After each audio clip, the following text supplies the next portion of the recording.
بسم اللہ الرحمن الرحیم نحمدہ ونصلی ونسلم علی رسولہ الکریم اما بعد والرابع فی معرفت وجوہ الوقوف علی المرادی۔ اچھا جی، یہ چوتھی تقسیم شروع ہو رہی ہے اجمالاً،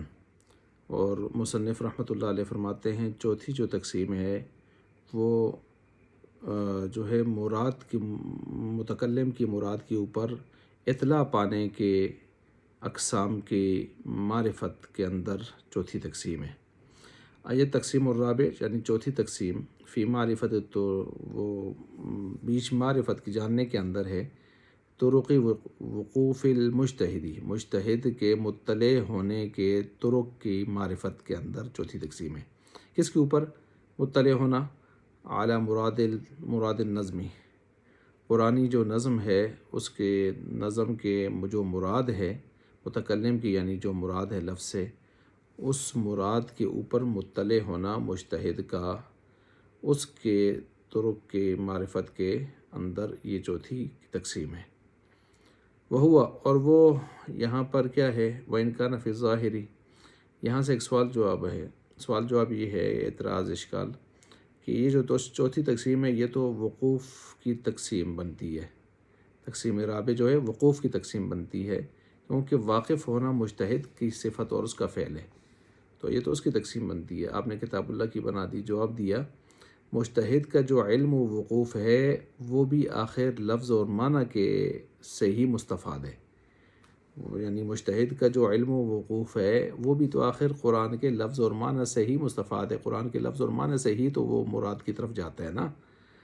تو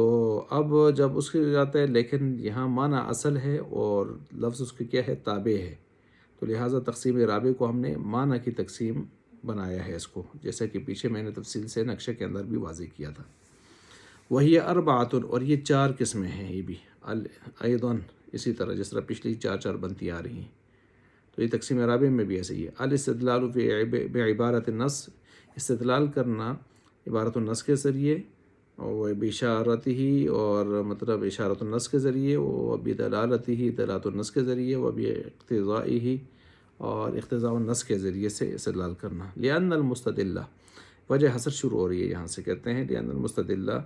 اس وجہ سے کہ استدلال کرنے والا ان استدل بالنظم، اگر وہ نظم کے ساتھ استدلال کر رہا ہے، نظم قرآنی کے ساتھ، فإن كان مسوقا، دیکھیں گے اگر اس میں نظم کو جو ہے قصداً یہاں پر لایا گیا ہے معنی کے لیے، تو فہو عبارت النص، وہ عبارت النص ہے کہ کلام چلایا ہی، عبارت آیت چلائی ہی اس کام کے لیے ہے، اس مقصد کے لیے ہے۔ وإلا، اگر ایسا نہیں ہے، وہ خود سمجھ آ رہا ہے، فإشارۃ النص، وہ اشارت النص ہوگا۔ وإن لم يستدل بالنظم، اور اگر اس استدلال نظم سے نہیں کر رہا، بل بالمعنی، بلکہ معنی سے کر رہا ہے، فإن كان مفہوما منه بحسب اللغة، پس اگر وہ سمجھ آ رہا ہے وہ معنی مفہوم لغت کے اعتبار سے، وہ مفہوم اس کا سمجھ آ رہا ہے، اس معنی کو سمجھا جا رہا ہے، بحسب اللغة، لغت سے سمجھ آ رہا ہے، فہو دلالت النص، وہ کیا ہے، دلالت النص، جیسے اف والی مثال ہے، اف ایذا کے لیے یا اذا تکلیف کے لیے، فہو دلالت النص۔ وإلا، اگر ایسے نہیں ہے، فإن توقف علیہ صحت النظم، پھر ہم دیکھیں گے کہ اگر وہ جو محذوف نکالا جا رہا ہے وہ اس کے اوپر لفظ کی صحت موقوف ہے، توقف علیہ صحت النظمی، شرعاً، شرعی اعتبار سے، جیسے وہی کہ بیوی کو طلاق دے دو، غلام آزاد کر دو، تو وہ پورے کلام نکالنا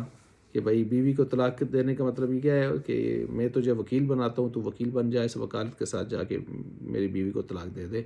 یا میرے غلام کو آزاد کر دے۔ او عقلاً واسأل القریہ، بستی سے کیسے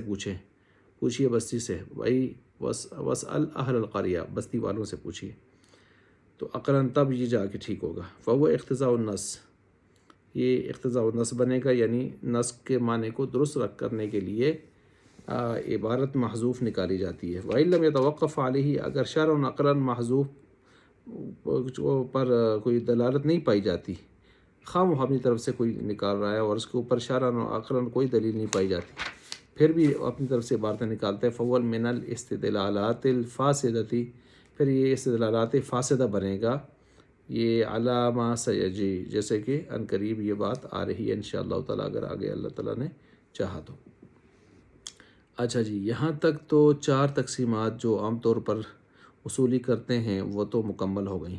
آگے 5ویں تقسیم کی طرف مصنف جا رہے ہیں۔